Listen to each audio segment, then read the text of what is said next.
What up, Triple H podcast? We've got a very special guest here, my friend Solomon Siah. He's an international management consultant turned published songwriter turned Googler, and now a local cafe owner. Just right across the street from Reason Fitness. In his career? No, that's too long. That's it. We're going to rock that. That's fine. Tune in. What's up, man? Welcome. Welcome to the show. Thank you. I'm really happy to be here. I'm excited. Yeah. Dude.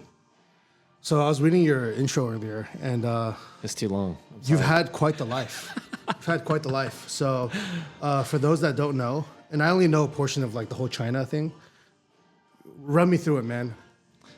Just my time in China? Who's Solomon Siah, dude? Oh, man. Okay, long story.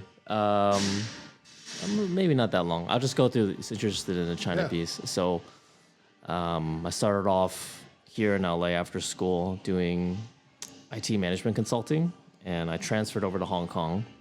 When I was in Hong Kong, I was spending a lot of time in China doing forensic investigations.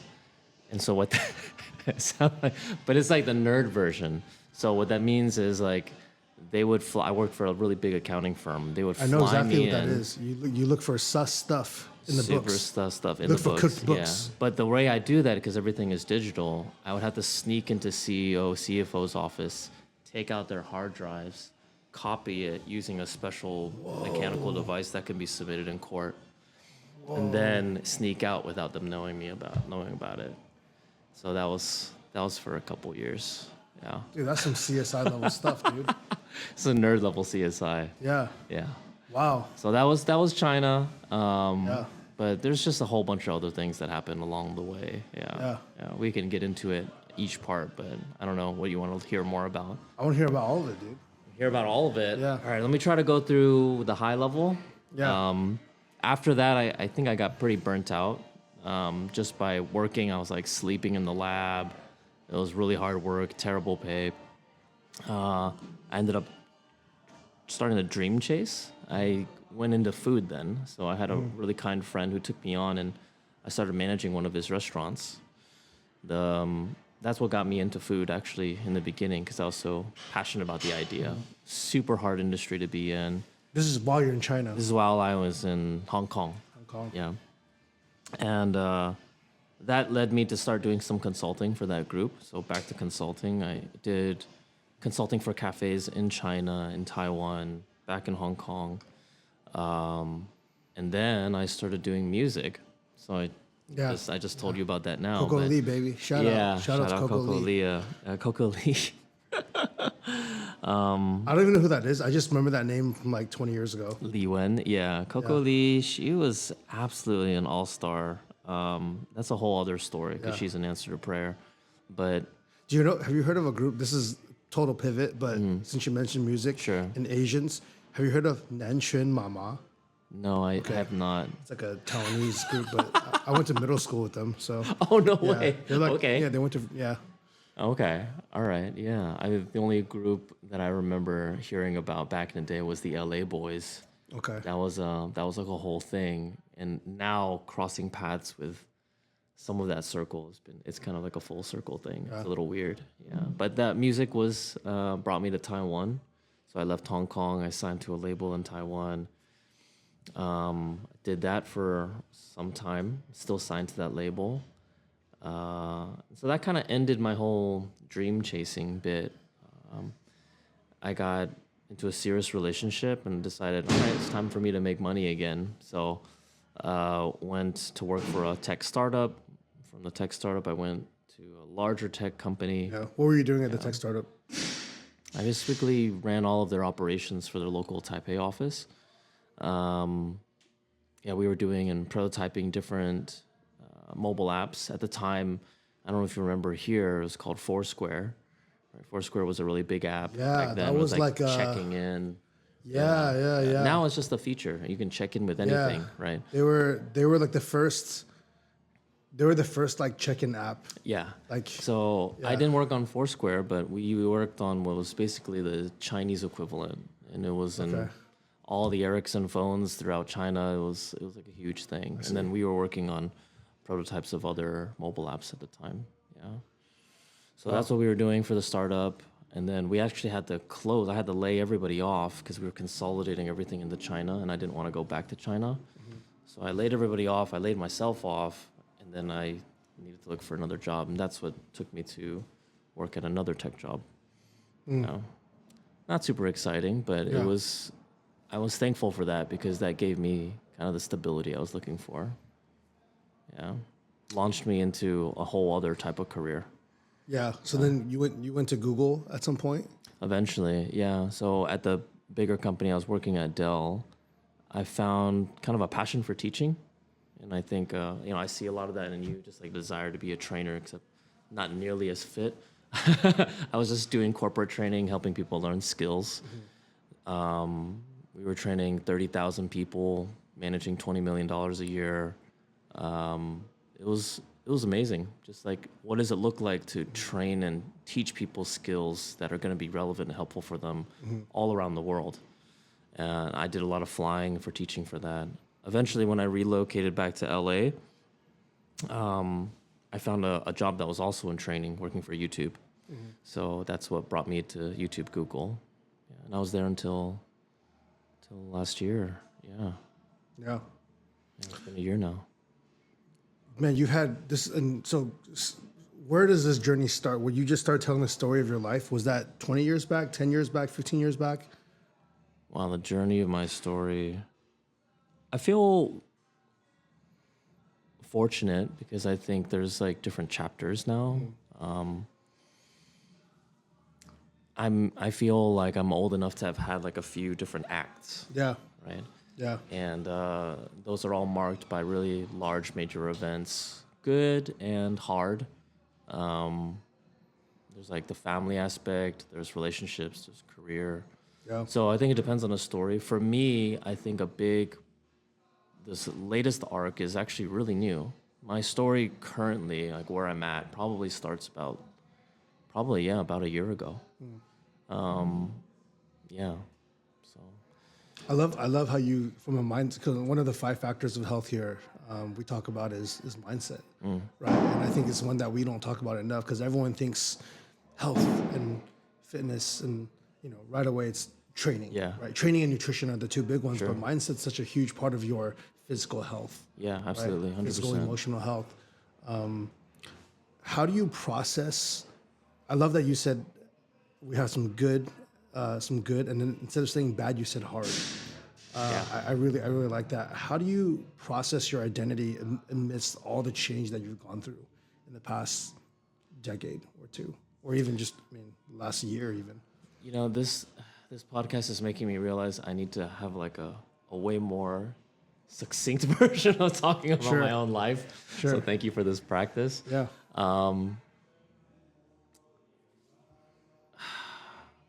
Say the question for me one more time. Yeah. What? How have you processed your identity amidst all this change? I think it's the change that enables the processing. Yeah. Even when I first started doing CrossFit or training for my first half marathon, it's only when you hit that pain barrier or when your body starts changing, when your mind starts changing, that you have a realization about like where you're at.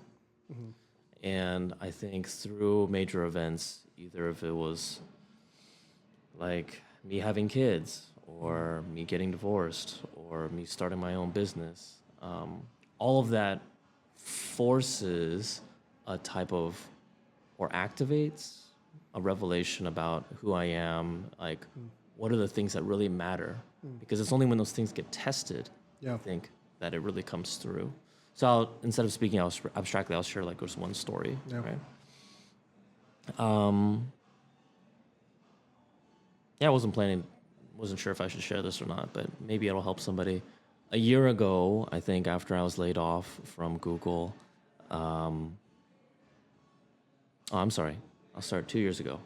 2 years ago, I was still working at Google, but I had hit just like kind of a really down time, and I'm not sure what it was, if it was fitness or what have you. And I was seeing a therapist for some time, and it got to the point where I realized that she was telling me, hey, we could look at medication.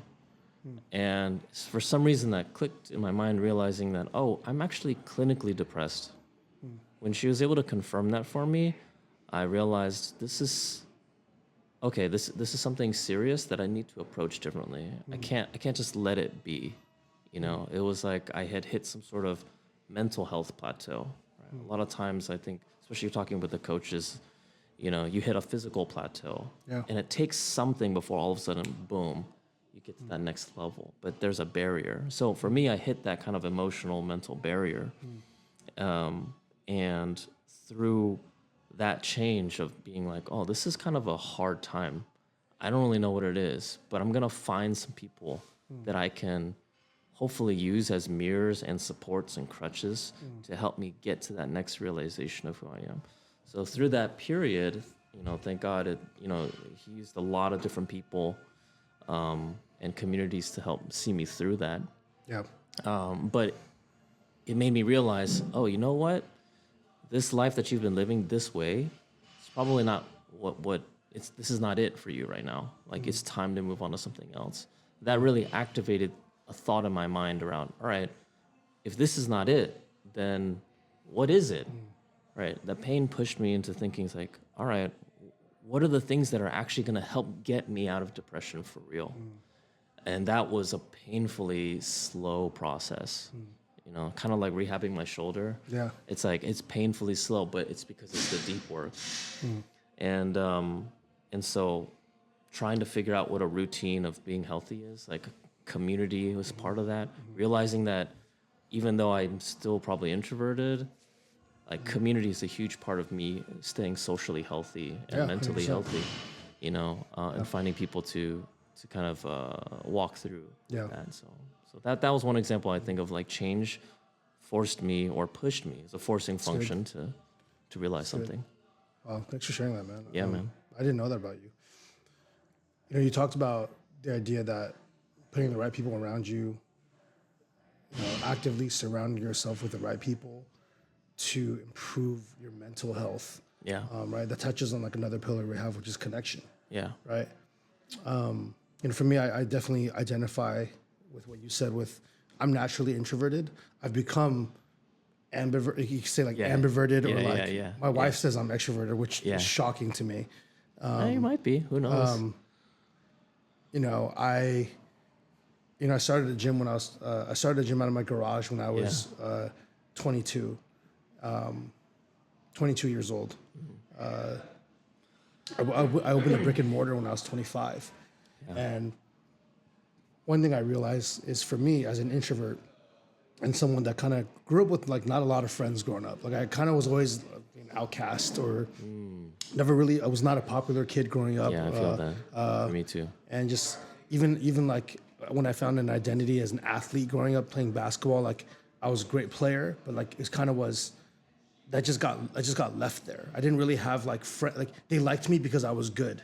Right. They didn't like me for me. Right. You know what I mean? Right, you know what I right. mean? Yeah. So then I think as I get older, I go through school. I finally make some friends like deep in college. Like after I transferred from JUCO, I made some like real friends for the first time. But even as like I made those friends, I kind of like held on to them like kind of lightly. Sure.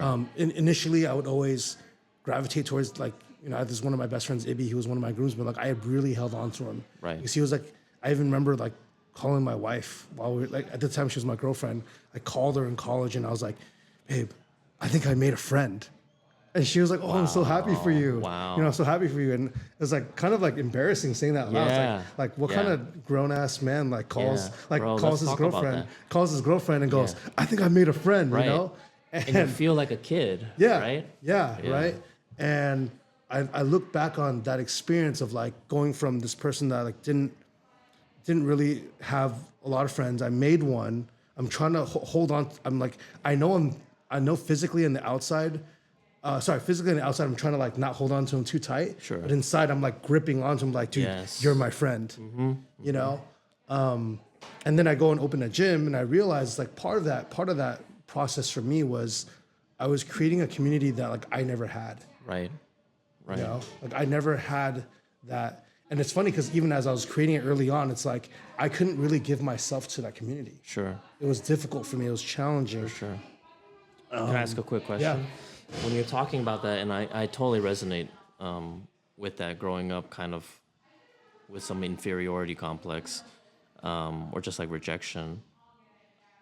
You know, how did you work through that realization of like, oh, yo, this person actually loves me for me. Like, this is a friend. Yeah. Like, what was that discovery kind of like? And how much of it do you think was caused by, you know, past fear even? Whew.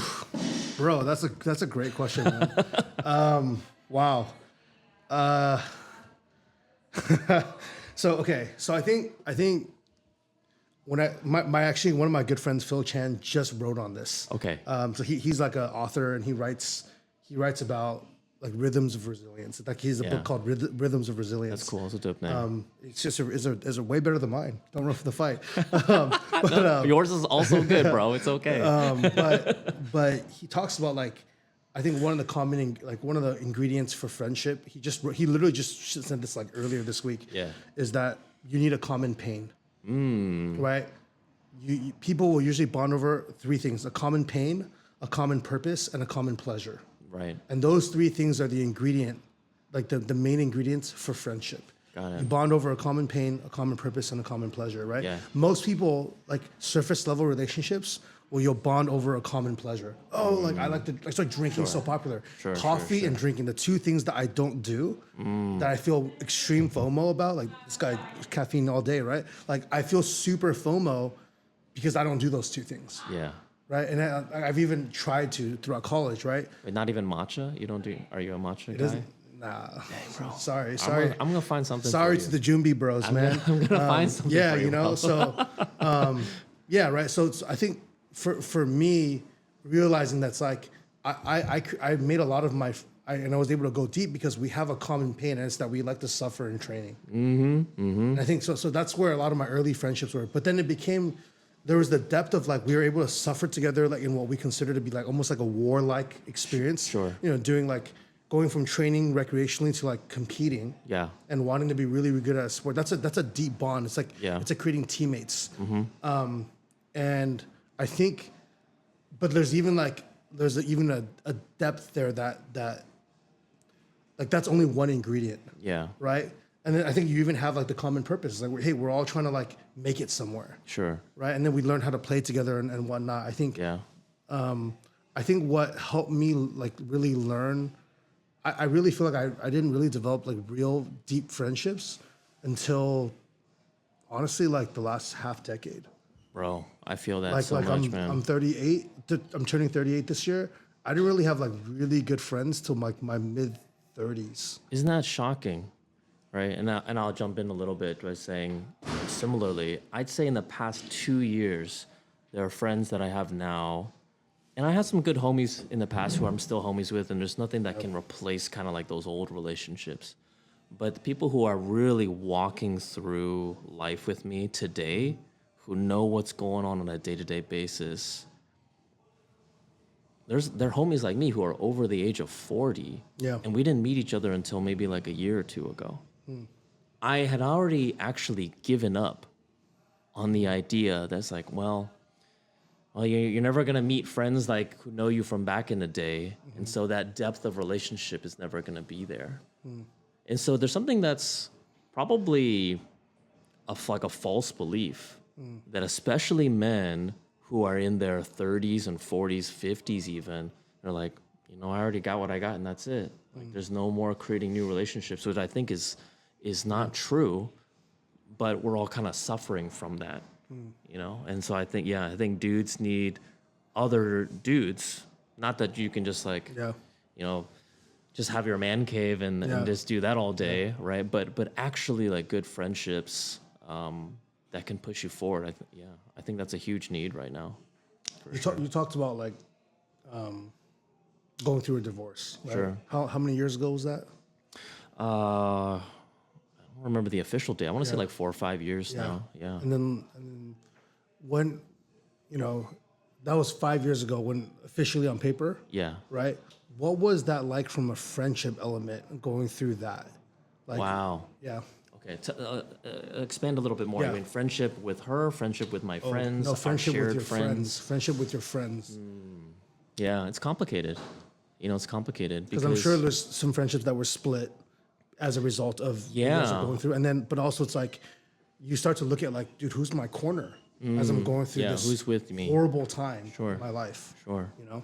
And even in some senses, you're just like, where is it fair? Yeah. Is there such thing as fairness to expect like this relationship to go to them versus this person? It's like, oh, even if I love this person, it's like I kind of feel like maybe you should be in her corner, sort of thing. And now I'll first preface everything by saying I'm super thankful for her, for my ex. I think she's a fantastic mom. Not just saying that just because, like, I honestly, Because it's being recorded. yeah, well, I mean, it's because I need to say that first because I think there's there's a surplus of narratives about, it's like, forget that person. It's like, you're out of there. And there's like anthems about that are really pushing you towards an angry angle to survive because you need something to survive it. But I'll say, even though I don't really, how should I say this? Like, I think if you can avoid getting divorced, right? If at all possible. But that being said, with our situation, I feel grateful because I think we co-parent pretty well together. I look at our kids; they're happy, they're growing as kids, and so I feel very lucky. Now, to your question, it was also really hard. There's no beating around the bush on that. It was a hard time for both of us. Yeah. Hard on the kids. And so friendships, I'll say that I had 3 guys that were with me when I was just going through it, like right in the beginning, in the thick of it, and I was just completely lost, like completely untethered. I had no idea what's going on.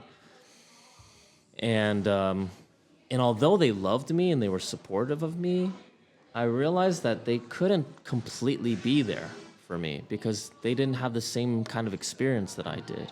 That wasn't their fault, but that just also felt like a surprising loss. You can have somebody who's there for you and in your corner and loves on you and not feel the support that you want from them, right? Which is really kind of like a sad disappointment of things, right? But that was in my corner. Then there's like shared friendships. Yeah. Shared friendships were like people are kind of dancing around it. They don't know. It's like, oh, are you guys good? Is this, what's the temperature in the room? So inevitably what happens is, aside from the really, really close homies, everyone else just kind of distances. And because they don't know. And just like any sort of sad, hard time that you go through, unfortunately, people who are well-intending will distance themselves because they don't want to offend, but they end up just kind of disappearing. And so your community, your sense of community becomes more isolating. It's like a weird cycle. Yeah. Wow, this is an unexpected road to go down. If you could go back 5 years and look back at your friends and say, hey, when I was maybe not in the best place, what's the healthiest thing that they could have said or done for you in that time? The ones that distanced themselves, or was that the best thing? Yeah. I mean, there's this really great book I got put onto called Alongside by Sarah Beckman, I think. And it talks about how to help people in their time of need. Because we all want to help. But the biggest thing, one tip from the book, she says, kind of the worst thing that you can do is let me know if you need anything. That sentence. But that's what comes out of our mouth, right? Yeah. Because we don't know what else to say, and we mean it honestly. But the problem with that is that a person who's in their time of need doesn't have the mental space to even tell you. So wait, now you're telling me it's my job to tell you how to help me on top of me dealing with what I got to deal with? So to answer your question, I'd say if I were to go to those homies and just tell them, how could you have helped me or whatever, it would have just been I've heard it called the ministry of presence, right? I'm just checking in on you. I don't have anything to, I don't have any advice or whatever, but I'm just here. Yeah. And I think there were a lot of times when I didn't even have words to vocalize on like what I needed. Yeah. But if I had had a homie just like sit with me who was never even married, didn't understand anything about it, right? But at least they were there with me, just like sitting with me. One of the funniest things, I'm gonna show you this on my Google Calendar right now. Yeah. So this started back on March 13th. Yeah. I have this on my Google Calendar as a recurring. Yeah. Because I don't really know what to do for this person. Right. This person is a member of our community, and he lost his mom. Wow. And the craziest thing is like nobody knew that he was going through this. Yeah. So he's like probably suffering in silence. And now it's like crazy. After I found out that she passed away, it's like I'm like, oh, is this why you work so hard? Is this why you like go to work Monday through Friday, but then on the weekends you pick up shifts doing another job, right? Sure. And to the best of my ability, I'm super intentional. I text them whenever I'm reminded to. I have a lot of things, but this is the best way that I can do to make sure that I'm trying to check in on this person. And I often think to myself, is he annoyed by this? Yeah. Or is he just like, does he feel like it's like, oh, you're just doing this just because? Yeah. It's like, it's like, but I have a genuine desire to be a presence. Sure. We don't really I don't know him that well, but I want to be helpful if he wants to talk, I'm here to talk. But most of the time I think to myself, like, I don't know how else to help. Right. Yeah. And, Yeah. So on that, one thing I can take away that I think is helpful is I'm also borrowing this from the book, but you figure out like what level of friend you are, kind of like a concentric circle. Yeah. If you're like the really, really close homies, you actually need to take it upon yourself to do more directly. That means I'm going to show up on your house even if you didn't invite me. I'm going to cook you food even though you didn't ask me to. I'm going to like go initiate more. And the further you go, the less you can really do that because without being too intrusive, right? But the common link is always be proactive about giving something and then give them a way out to reject it. So and with don't the take text, offense if they do. yeah. So for instance, when you're texting your homie, you just be like, "Hey, no need to respond, but just letting you know I'm here, I'm thinking about you, I'm praying for you, or whatever is like." Just lets them know, even if you're not sitting in the same room with them, that at least you're with them in spirit, and alleviating the burden to reply. Sometimes like, oh shoot, all these people texting me wanting to know what's going on, like I'm just gonna turn it off. Yeah.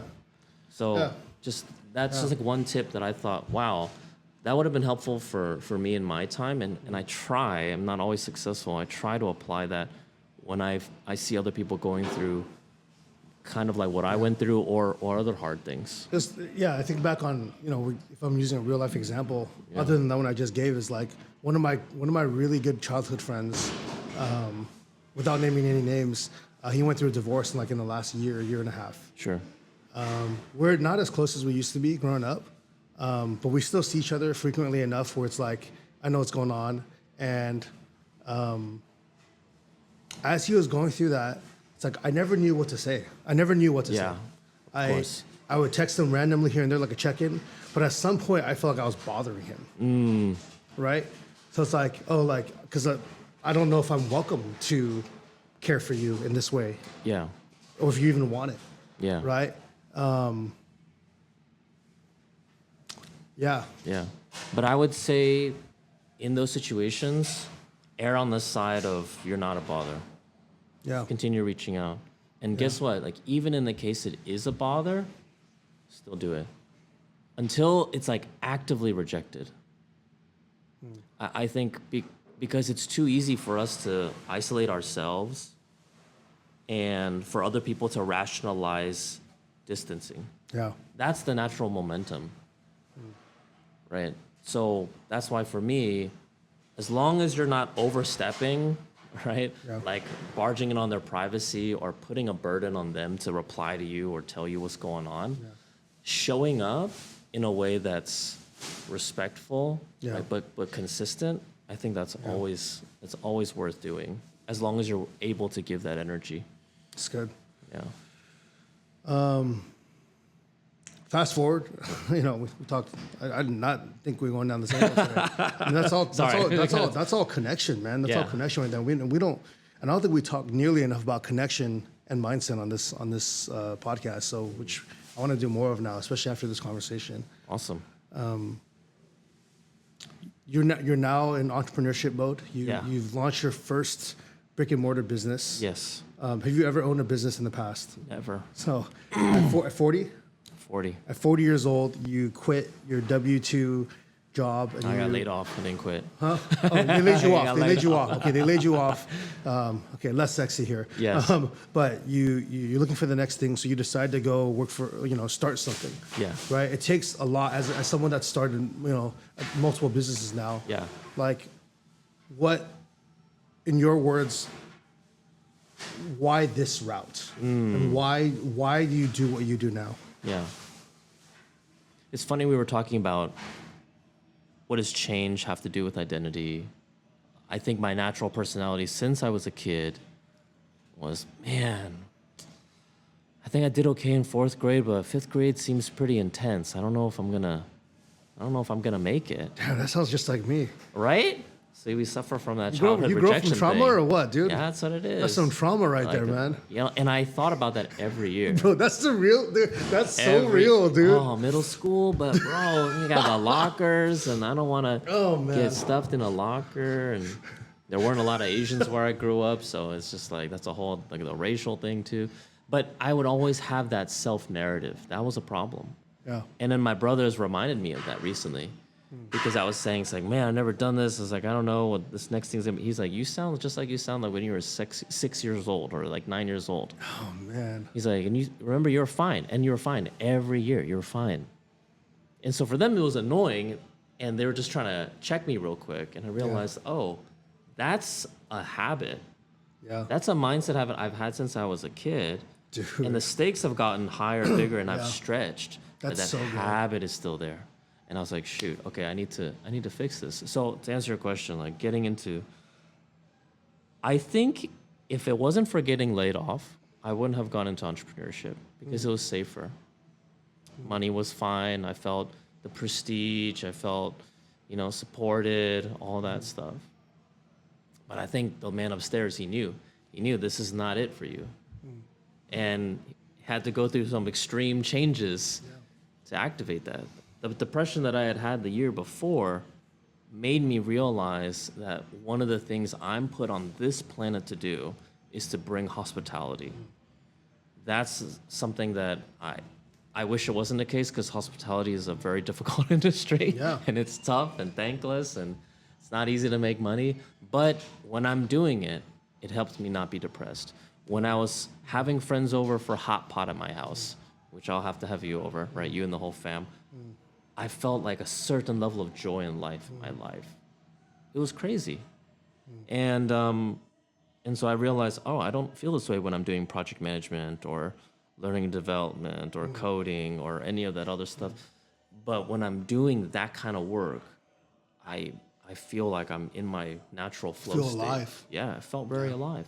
So then, a year after that realization, I get laid off. And I'm like, all right, what am I supposed to do now? Like, what do I do? And I feel like there's permission to go do some fun things that I had planned. I had did a little bit of travel, just like soul searching and things like that. But How long was that for? hospitality. That was like for a few months. Yeah, maybe like 3 to 5 months. But during that whole period, I was just kind of thinking, what does hospitality look like? How do I do that? Is it possible that I could do that professionally? So I was working on this one deal to actually take over this existing store, like a retail spot. Worked on that for 3 months, and it fell through. Yeah. And then, boom, the spot right here popped up. And it was exactly what I realized I had been looking for. Had the stuff that I was missing, some things to work on, right? But, all right, great, let's do it. Now, along that whole path, I was also looking for jobs. I applied for a job at Google with a team that I was familiar with, that I knew that work. I would have just destroyed that job very well, like in a good way. Yeah. And I was like, oh, I'm a shoe in for this. Like, you never know because it's very, very competitive. I felt very lucky to get in the first time. But I was like, yeah, I think I got this in the bag. Yeah. And then I remember praying and I was like, all right, Lord, if you really want me to do this hospitality thing, because it's way outside my comfort zone, Yeah. I don't want to do this. Even though I feel passion for it, I feel alive doing it, but the money, but the security, Yeah. oh, all the things, right? You gotta make it clear. And then day after, a recruiter called me, not even the hiring manager or the people on the team that I knew them personally. None of them contacted me. Just the recruiter was like, hey, enter in generic rejection email. Yep. Like, we decided to go a different direction. Thank you. Keep in touch. Blah, blah, blah, blah, blah. And I'm like, whoa, okay. I couldn't even get a job at Trader Joe's, bro.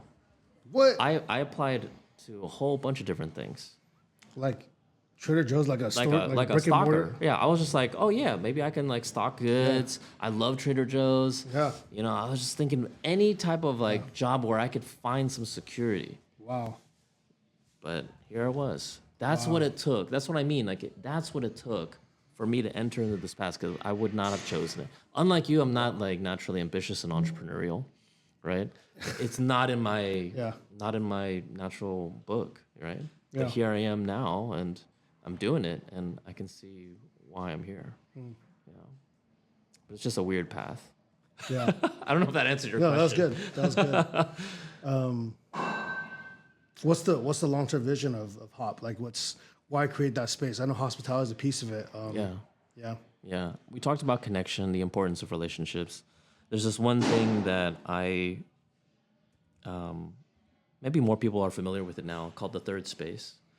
A gym, I think, for a lot of people is the third space. I think it was for you, and you created a third space for a lot of people. There's work, there's home, and then you need somewhere else. Yep. And all the homies that are out here, who I see every time I'm here, and I know they're here all the other days too, this is their third space. Sure. What that means is that it's a place that you can find acceptance, purpose, meaning, you know, all the things that you mentioned as your friend's book too. Shared pain, shared pleasure. Yeah. And the more bonds there are, the more you're like, well, this is a real part of my life.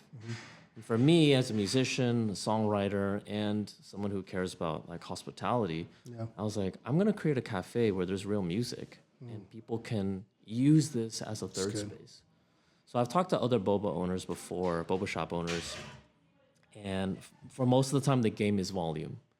Like get you in, get you out. You can tell by the decor at different places. They're not designed for you to hang out. They want you in. Yeah, that's the antithesis of Look a at good all the boba shop. bright lights and stuff, and get your booty out there because I need to turn this. Our space is totally different. I have Wi-Fi. I got comfy chairs. I wanted people to be like, hey, actually, I'm living some part of my life here, and I'm thankful for that, right? And so I think on top of on hospitality, just like I should say this, on top of the goods that they consume, can they also experience some human hospitality? And that was just the vision behind the space. And I had tons of people who helped me kind of put it together. But It's good. that's what it is now. And hopefully it's going to become like a sustainable business, you know, that's really supported by the community. Yeah. I love that, dude. Yeah. Before we started the episode, you mentioned the idea of like social health. Yeah. And how would you define social health?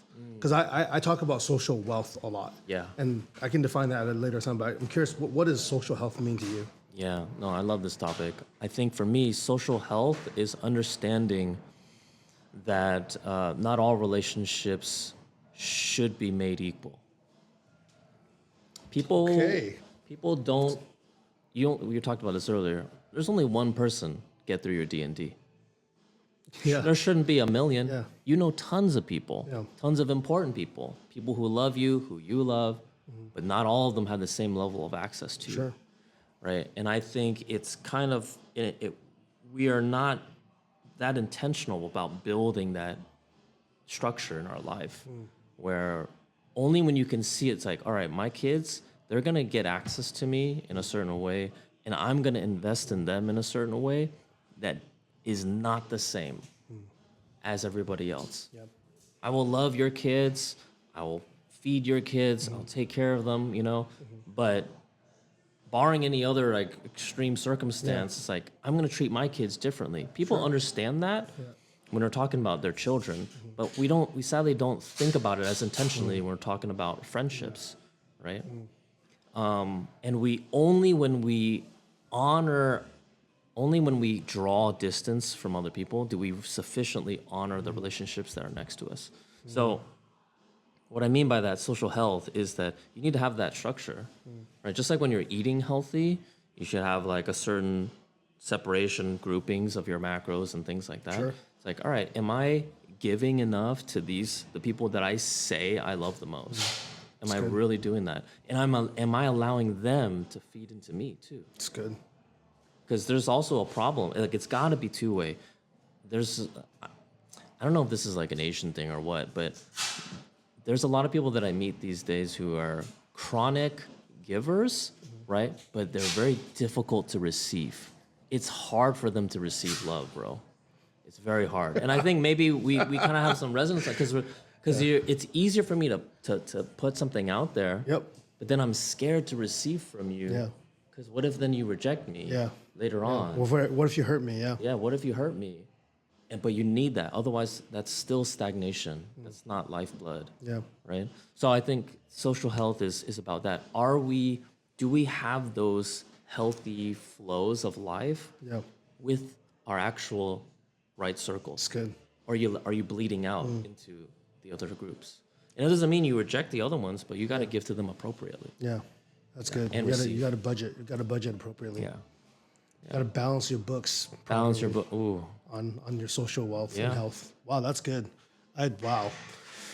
Something that, as you were saying that, one thing that I thought about was the idea of access. I think something that I'm going to speak specifically to like, I think Gen Y and Gen Z. So I'm like a XY, and Gen Z. I think what we struggle with is because of social media. Yeah. I think we give access to places and people and things that we don't even realize Yeah. they have access to. Yeah. They have access to your thoughts. And not because they're necessarily like speaking to you directly, but they have access to your attention. Yeah. And then what you look at, what you consume from a content standpoint, starts to form what you think and feel. Yeah. Right? And I think so much of that's like you're letting people basically mentor you over the internet that you've never met, but they have some kind of appeal to you in some kind of way. Right. And you're just letting it in. Yeah. And I don't think we do a good enough job of auditing that access. Yes. 100%. Right? It's just because it's 15 seconds and I can move on to the next. Sure. I've worked for tech companies in the past, but I'm not going to speak from a professional perspective there. I'm not a psychologist or a commenter on that. But what I will say, and I was telling somebody this yesterday, they asked me, like, hey, they're a younger dude. See, now that you're older, what do you think it means to have gotten, like, what's the big revelation that you've realized now that you're a little older? What I told them is, I think in the past couple of years, I realized a lot more about who I am, but I'm also a lot more aware of who's influencing me. And I think when I was younger, I didn't realize, because I was filled with a lot of pride. It's like, oh yeah, I can look at all sorts of stuff. Yeah. I can scroll all day, and you know what? They're not the boss of me. Yeah. I had a lot of ego when it came to my self-will, my own willpower. So good. I thought I was stronger mentally than I really was. That's And good. you know what? Most of these ad agencies, and I'm not going to talk about policy, but they're pretty smart people. All right. They realize all of that effort, it's not going to go if it doesn't work, right? This is for men and for women. This is just for everyone. Like, so how careful are we with who we choose to let influence us? So good. I think access is a great word to talk about So that. good. Yeah. They have access to your mind that way. Yeah. And it's not like this magical manipulation thing. Yeah. It's like you're just choosing to let it come into your mind. This actually reminds me of a situation I had literally, I think it was 2 days ago, where, I'm on I have some friends that are also in the fitness industry. Sure. And his wife tends to post like photos that are more, Provocative. yeah, it's like a butt photo. Sure. And what's funny was in my 20s, I would have been like, oh, but it's my friend. I'm not going to like unfollow you. You're my friend. I can handle it. And I would just like let that live on. And I saw it, and right away I was like, oh, dang. Like, I had some thoughts, right? And then I was like, right away, I was like, I'm going to mute you. I'm not going to unfollow because that wasn't an option before. You had to unfollow, right? Whereas now, if I had to unfollow, I would unfollow because of that phone. And not because like I don't like her anymore, but it's like, dude, I'm not trying to look at my friend's wife's butt, Right. right? And have that image, because images are powerful. Right. Images stay with us, right? Yeah. So I muted her, and I won't see her stuff anymore, Yeah. even though we're still friends. Sure. But 20-year-old version of me would have been like, so what? Like, it's like, I can handle that. Yeah. I can handle, I'm mature. Sure. I'm not a sicko, right? I'm not being creepy. I'm not right being now. a creep, right? Yeah. It's like I can handle that, so I'll let that live on. But now I'm like, as I age out, I'm like, oh, that's not good for me to see. Yeah. I shouldn't have access, and whether she wants to put that out there or not has nothing to do with like that's her choice. Sure. But how I respond is I don't want to see that. Yeah. Yeah. You know? Absolutely. Curating what we feed ourselves. Yeah. And I really wish I was better at this when it comes to nutrition, right? My Lord, like I'm still figuring that out, Yeah. right? Because That's I what we gotta got cook you for on my that. kids. And I love talking to you guys about it. I was talking to Luke about it too a lot, But man, when you have that dialed in, when you're so curious about what you put in your body, you feel that right away. But I don't think we're as careful or aware of, oh man, I'm just in a bad mood today. Yeah. Or I'm in this. What were you looking at You don't audit your night? inputs. Yeah. What were you putting into your mind and your body that way? Yeah. And so I think that's very real. Yeah. Yeah.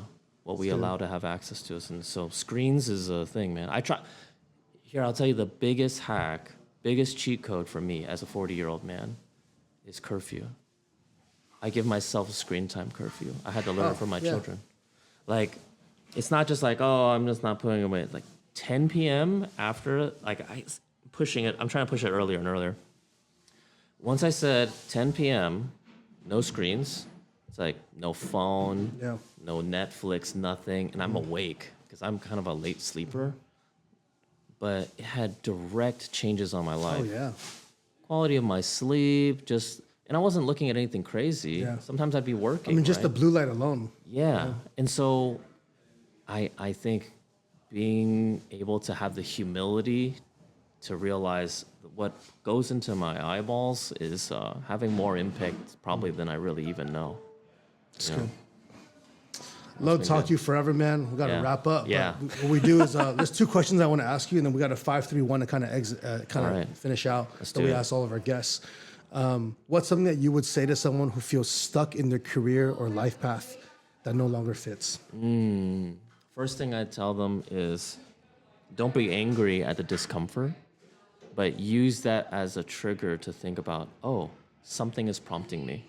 If you're a person of faith, like lean into that. If you're not, just think more deeply. Instead of like staying on the discomfort, just identifying it as discomfort, think about it's like, all right, well, what about this is causing me discomfort that's misaligned with who I am or who I'm becoming? That's the real goal. It's good.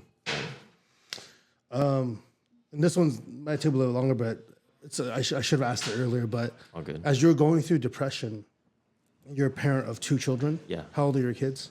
8 and 10, or almost 8. Yeah, you have 2 budding teen, 8-year-old and 10-year-old. Yeah. How do you go through that and be dad?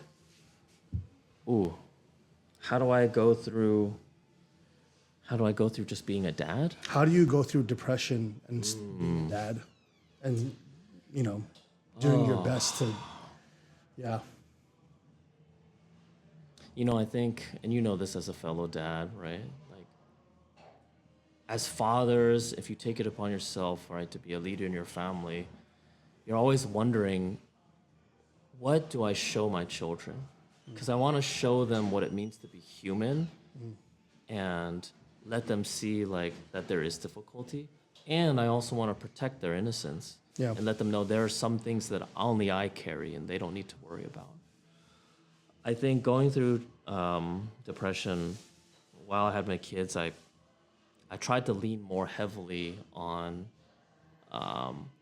being in a headspace that I could love on them when I had them, when they were with me, and that was it. And just be honest when I kind of was reaching my capacity. They know now that it's like, oh, when Daddy's dehydrated, when it's hot outside, when he's not slept, he's kind of grumpy. But they also know it's not because I don't love them. So whatever mental state that I was in, whether I was like grumpy or depressed, I don't think I vocalized that to them. I didn't want to put that vocabulary on them. But I'd be like, Daddy's just not feeling great. You know, just let them know, at least with the energy I had, it's like, I'm not 100% right now, and I still care, and I love you, and I want to help you and play with you, but I just don't have it in me right now.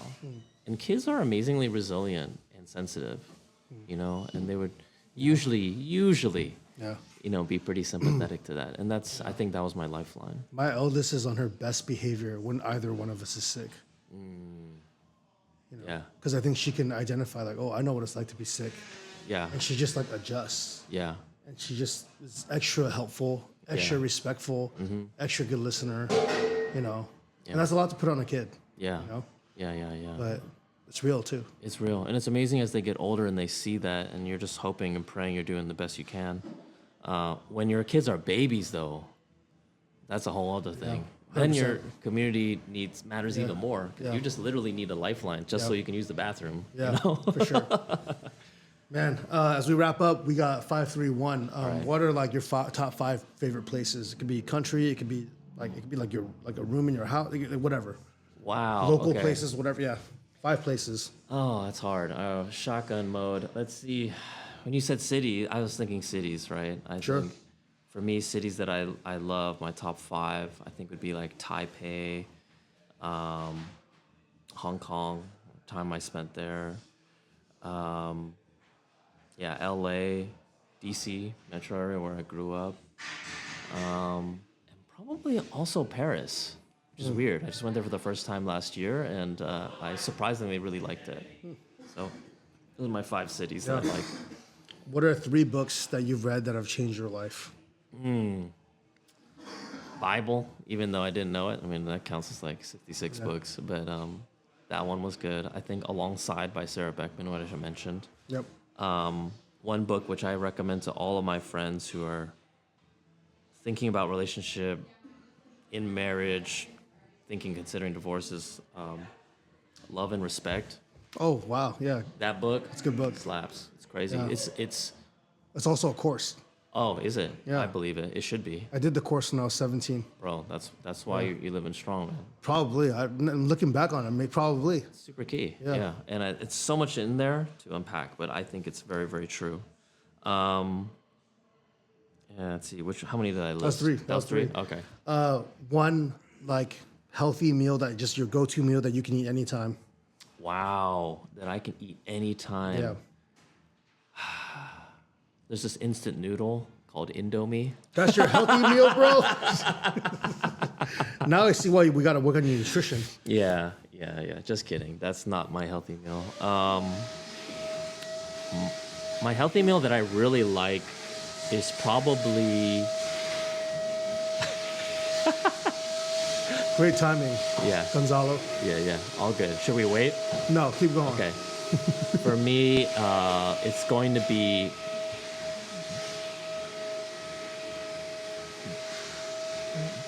boiled pea sprouts, actually, like stir-fried boiled pea sprouts with garlic. Oh, yeah, fire. Served over whatever kind of like healthy grain that I can get, and with like oven roasted salmon. That's a good meal. Yeah, that's a really good one. Where can people connect with you, man? Online, social Yeah. media, on Instagram primarily is where I'm at, but I Love Hop Cafe is our handle for TikTok, Instagram, Right on. Xiaohongshu, where we do it on Yeah. YouTube. Right Yeah. on, man. But yeah, I'd love to hear from people and let them know I love feedback. Yeah. So anybody that has any feedback about what we serve, Yeah. what we're doing, how our service is, I want to hear it. Right on. Thanks for joining us, man. Absolutely, man. Yeah. Thank you, dude. It's always a pleasure. Stay happy, stay healthy.